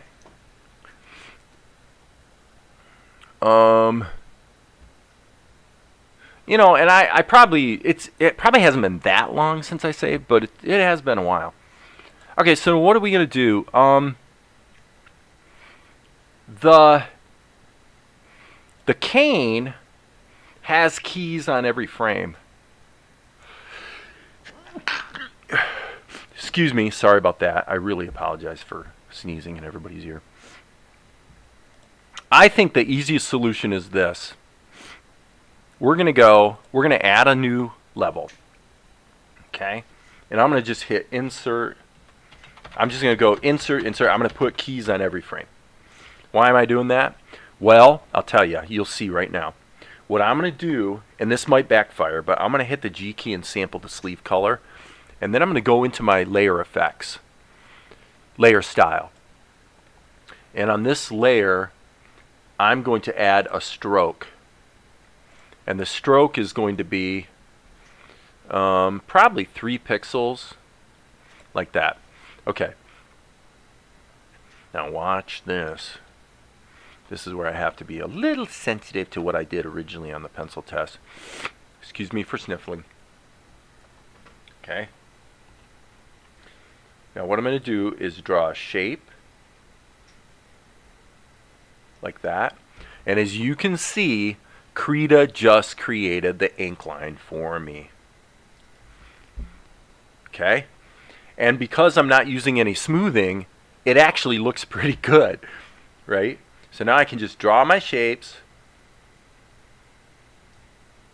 Look at that. Isn't that crazy? That's cool. That's a time saver if ever I saw one.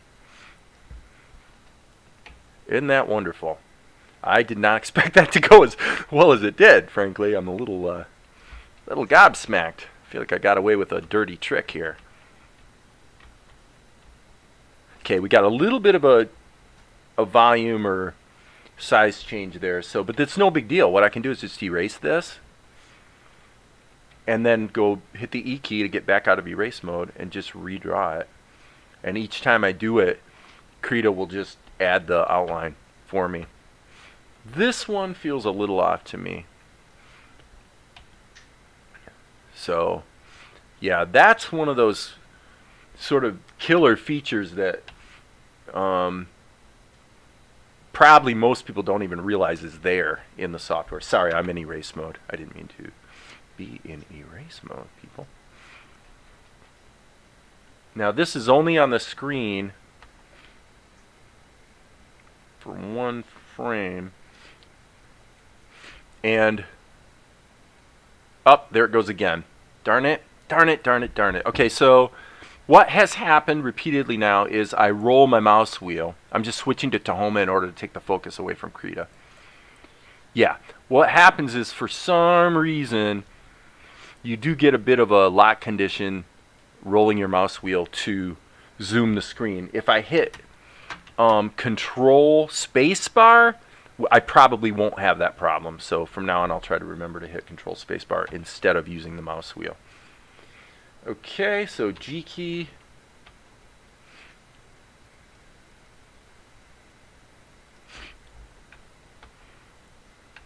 Okay, now this is a little bit of a violation because let me hit the 5 key so we get rid of the slanting. Yeah, that sucks. That's horrible. I'm going to delete this key because the cane never moved.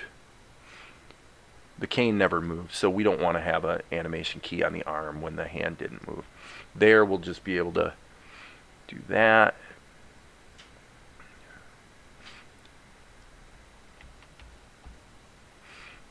There, we're just going to follow the pattern of the pencil test. Follow the pattern of the pencil test. I'm allowing myself to draw the lines a little bit. You know, I'm not being careful about drawing really crisp straight lines because all that will do is take away from the sort of loose roughness of the animation anyway. Now, the cool thing here is, watch this. You see the thickness of the arm? Okay, so now if I hit the E key and I'm using the G key freehand path tool to just chisel away a little bit of that volume, and it just redraws the outline for me. So the ink line just keeps getting updated automatically with each change. That's okay. That, he's getting a little thick there.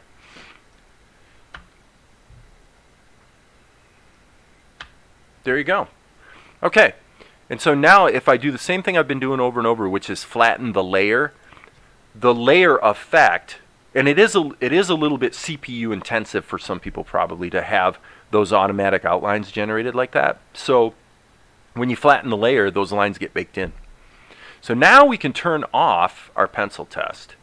And let me see about this. Okay, so this is what we will call arm. Now I'm going to hit GE to erase that little line right there. Okay, so now why I have this rogue line, what are these rogue lines? To tell you the truth, friends, I have no idea. I have no idea why we're getting these rogue lines. I would say this is a definite bug in Krita. It's just something that must have slipped by on version 5. So you're getting some artifacting from the layer effects that aren't a tragedy. It's going to take me like 1 minute to fix. Just draw a lasso around these in erase mode and get rid of the noise.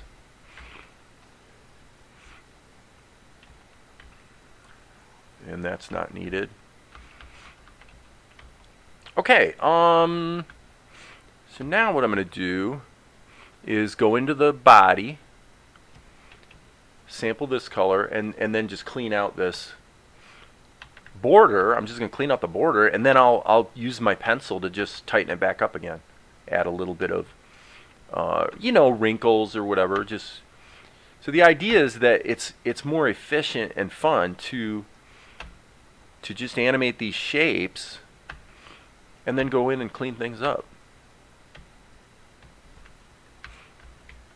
Okay, that right there I don't like at all. Something wrong with the arm and the cane here. Well, maybe not, actually. Yeah, I don't think you can get away with that. I'm going to take the arm and have it recoil just a little bit like that. And then I'm going to take the cane and just kind of punch that in as well. Okay, so again, we got a little bit of pencil work to do to clean things up, but okay, there's a little bit of chattering in the ink lines, frankly, and there's still a little more cleanup called for. I'm going to punch this back down to 8 frames per second and see what because this was originally done at 8 frames per second. Bloop, boom. Bloop. Boom. Okay. So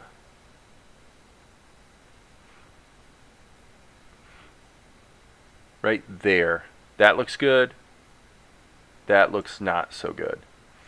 So let's go to the arm layer and remove that keyframe. It's just adding a additional motion for no good reason. So right there the body doesn't move. It moves in here, but then here, no, I guess that is okay.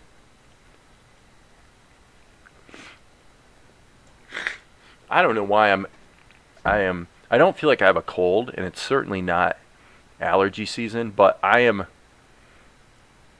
sniffly today to the point of like drippy. Like I'm sniffling so bad, it's like, it's kind of freaky actually.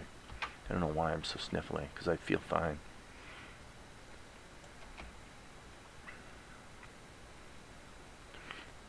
So I would say, I mean, my judgment would be that the arm at this point is kind of harming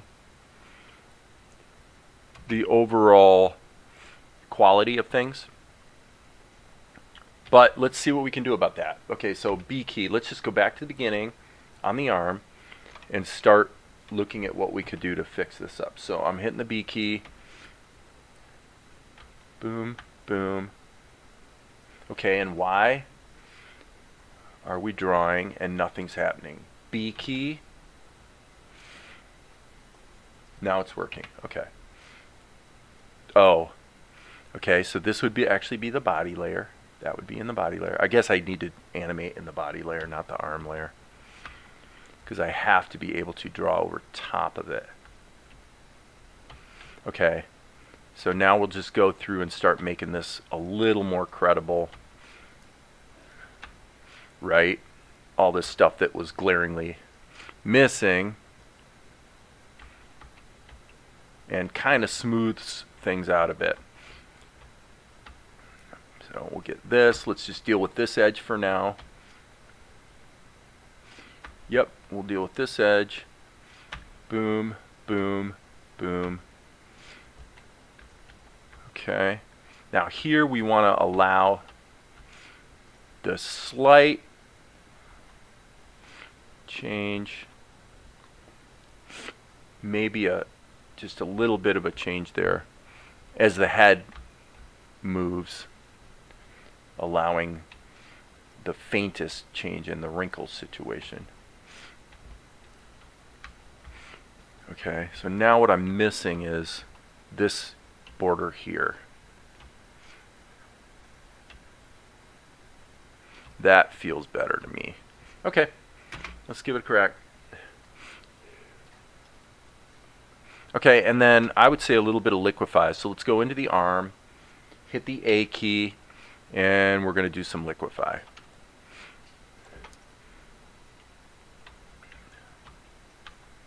Right here, this does not feel right to me.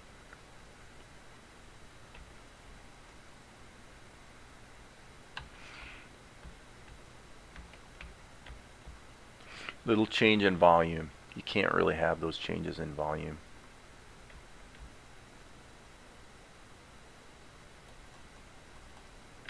That feels better. That's probably okay. That felt horrible. Yeah. Definitely a bit exaggerated.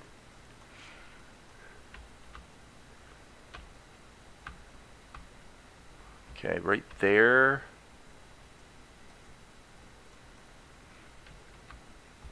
Okay, I think I got it. Hey, Jimpy.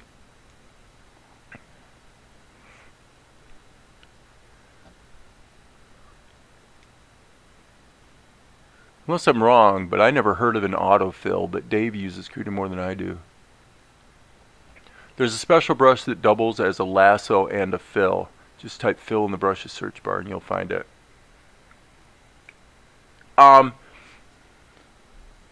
Yeah, Sifter, what I had mentioned that, I think on the Discord and maybe on the live stream a couple days ago.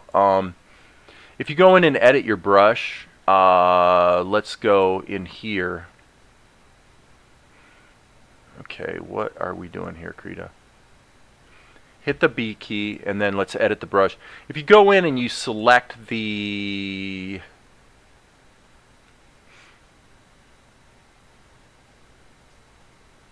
What is it?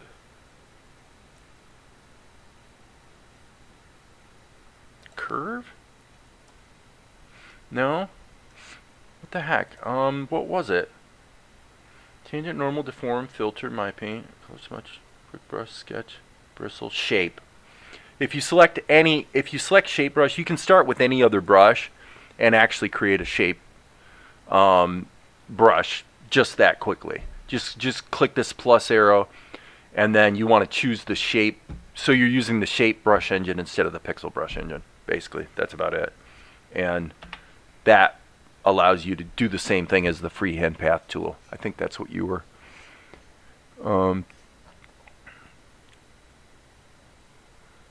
AMAR tends to paint with clipping masks, so I can paint non-destructively. And of course, of course you can do that here too. I mean, duh, right? You can alpha lock on the layer by layer basis. You could do erasing by actually adding another layer and then put it in erase mode. Or you can destructively alpha lock at the brush level. Okay? So since we're talking about alpha lock, let's look at how that can be useful. Well, let's do both of the things that I just described. I'm going to add a new layer. I'm going to alpha lock it. And we'll call this the shadow layer. Okay? And now, instead of using the freehand path tool, what I'm going to do is just change my brush engine to the shape engine. Ta-da! That's it. Now,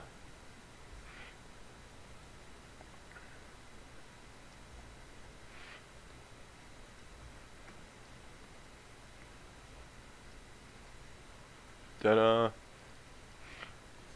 And because this is being done on a layer, it's alpha locked to everything else, and we can just dial the shadows in like that. Okay? Now, I actually did that on the wrong keyframe. So let's go back to frame 1 and hit insert. And let's keep it simple, just for so we don't drive ourselves crazy here. Let's go ahead and just kind of put that in shadow, and maybe that in shadow. Little bit up here. Okay, I don't want to go too crazy, but we know we're going to be putting keyframes all over the place for the shadow, so let's just insert all the keyframes right now. Just get it done. And now we can... Okay, so we'll go ahead and do all of this first. Just do it all in one swoop. Boom, boom, boom. Boom, boom, boom. Boom, boom, boom. I said keep it simple. You know, I'm being a little sloppier than I probably would if I was working on the show, I think. Okay, so now we'll go back to here, and we'll say up, up, up. Yep, like that. Yep, like that. Yep, like that. Now you can see if I loop back over what I drew, you can see how it negates it. That's the main reason I usually use the freehand path tool, which is the G key. It's just a little more controllable, frankly.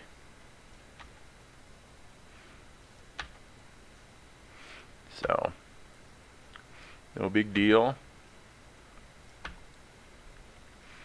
And when everything's in motion like this, you can be pretty lickety-split with your shadows. Meaning, if any given frame is only on the screen for one frame, then it's not like anybody's going to really be sort of picking apart tiny flaws in your shadows anyway, because they don't have time to see it.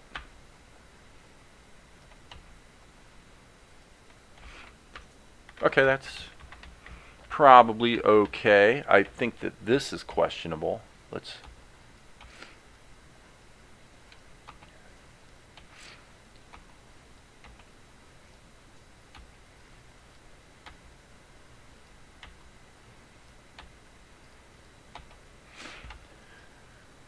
Okay, boom. Okay, and so just for fun, we'll go ahead and see what this looks like at 12 frames per second. Okay, so I definitely, this is where being a little bit sloppy kind of bit me, because you can see this is an unacceptable level of chatter in the shadow.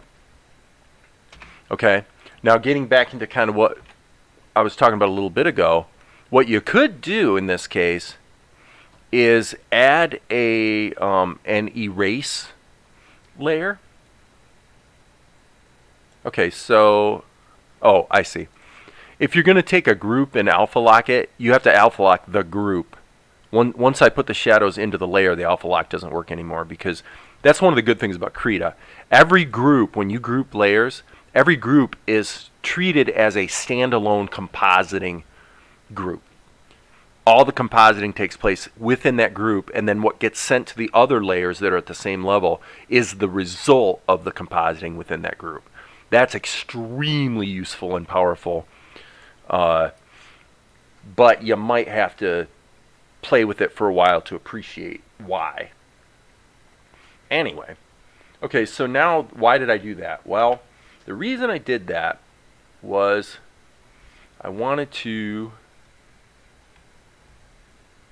Let's see here. What the heck just happened there? Okay, yeah. Let's get back out of erase mode. And now what I'm doing is I'm using the erase layer to just kind of smooth this out a little bit. Smooth out the chatter, baby. Okay, that should be a little better. It's still a little chattery.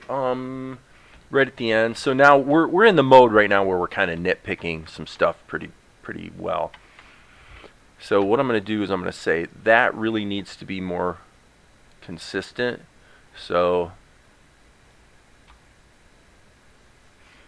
in other words, the shadow seems to be shrinking and growing kind of a lot. It's a little better. There's one frame that's bugging me right there. Yep, right there, I think. Where it seemed to jump. And you're seeing a growth in the shadow here as well. So right there you got chatter because of that.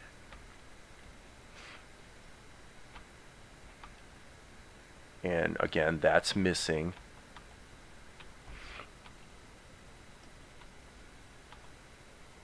That's probably not going to help. I may have made it worse right there.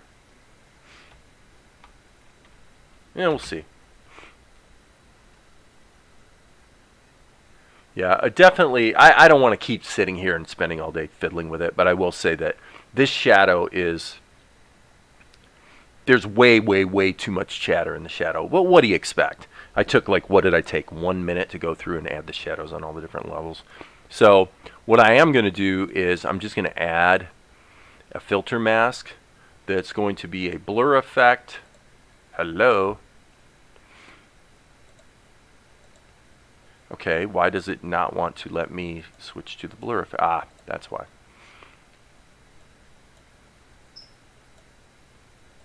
So I'm going to go ahead and go like that. And then this might take a second to do, but what I'm going to do is I am going to merge the group. Merge the group. So now Krita's got to calculate those filter operation.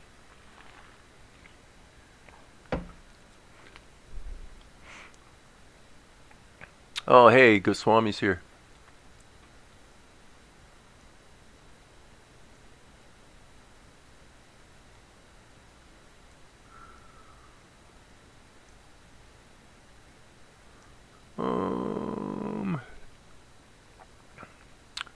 I can animate anything. Hey, welcome, I can animate anything. I like to slow the video down to 2.5 and look at each individual frame. Well, you have to. And yeah, like I said, in this case, because I'm just trying to demonstrate this, I kind of did a quick and dirty on the shadows.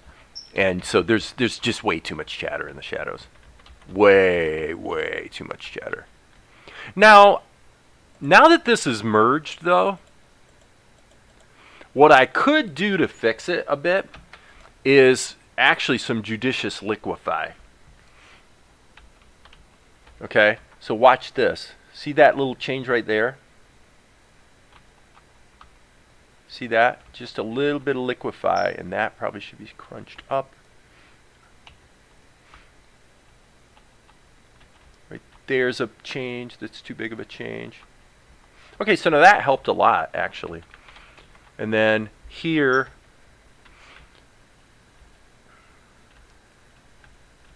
right there, probably a little bit of a divot.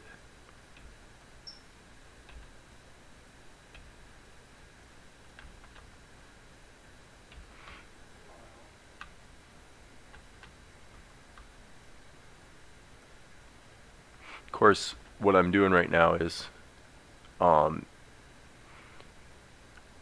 tightening up the edge, so I'm losing a bit of the blur, just so you know.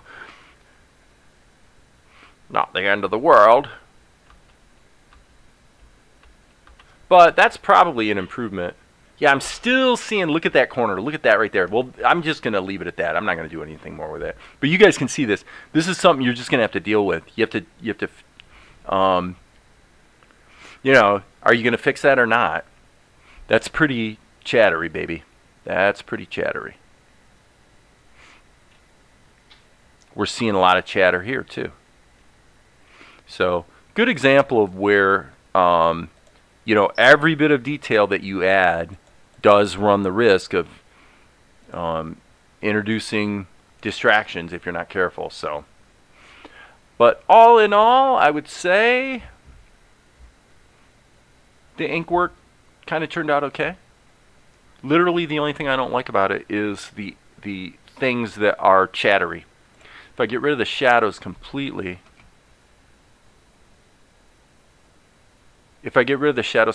I'm more happy with the shot for sure.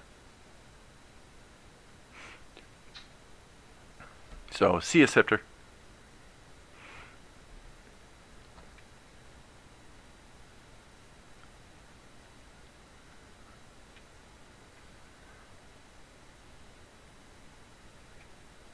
So, okay, I think I'm going to wrap it up there. How long have I been going? Yeah, 2 hours. 2 hours. So, I was able to do the ink and animation on this guy in about an hour and a half. I definitely see flaws in it. So, you know, offline I'm guessing I would probably spend about another half an hour with this to dial this in. I would redo the shadows. And then a little bit of cleanup. Like if you look really closely at some of these edges down here, there's some stuff that really does need to be cleaned up. So I don't want to give the impression that I'm excusing that, because it definitely is a bit problematic. So, so that was a fun exercise for today. Definitely a shift away from working on the show. But it's a good example of how this can deceive you. You know, you look at the pencil test, and everything that isn't drawn, that your mind automatically fills in for you, turns out to actually matter when you go do the ink and paint, right? You can't hide behind the fact that you can't depend on the audience's imagination to fill in a leg.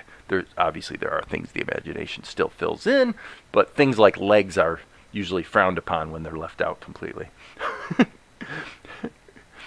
So anyway, not too bad. I think that's it. I'm going to, how would you render this with hey Kathleen, how would you render this with a transparent background? If you're going to render it in Krita, first of all, you wouldn't want I have a white background behind it, but if you're going to render transparent, then you're going to render you're going to render an image sequence, and it's going to be ping format typically. You can do TIFF as well, but the ping format has the alpha channel baked in. So that's going to give you the character over a transparent background type of situation. Does that answer your question? My basic way I roll is, if I'm creating animated elements that are going to be combined with, I mean, let's go over to the show. Like typically on the show, I usually all these clips are actually JPEG image sequences, because what I typically do is in Tahoma 2D, I'm going to be combining my character with the background. I mean, the background is going to exist in the file. And so for that reason, I'm typically going to render as JPEGs, just because they're really efficient to play back. But if I need to create an element like this that's going to be composited later, then obviously you need transparent background around it. So, I assume that answered your question. And so if there are no other questions, I think I'm going to go ahead and wrap it up. What time is it? Yeah, it's 1 o'clock. I've been going for 2 hours, and probably the next step for me is going to be to revisit Carliana and get busy on doing this shot and the fixes on the show that really are coming up. Because right now we're coming into a period here where we've got at least 1-2 shots right there that need to be redone. And then for me, all this stuff with Carliana probably isn't quite where it needs to be. So that's that. All right, guys, I am going to... Deleting the background reveals the squares indicating a transparent background. At Kathleen. Deleting the background reveals the squares indicating a transparent background.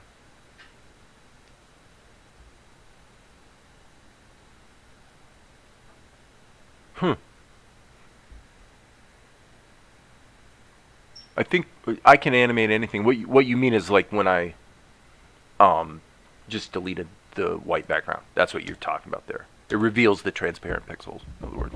Anyway, okay, guys, I am done for now. Who knows? Maybe I'll be live streaming again later this evening or something. But at this point, I am done. And as you guys know, there will be more later.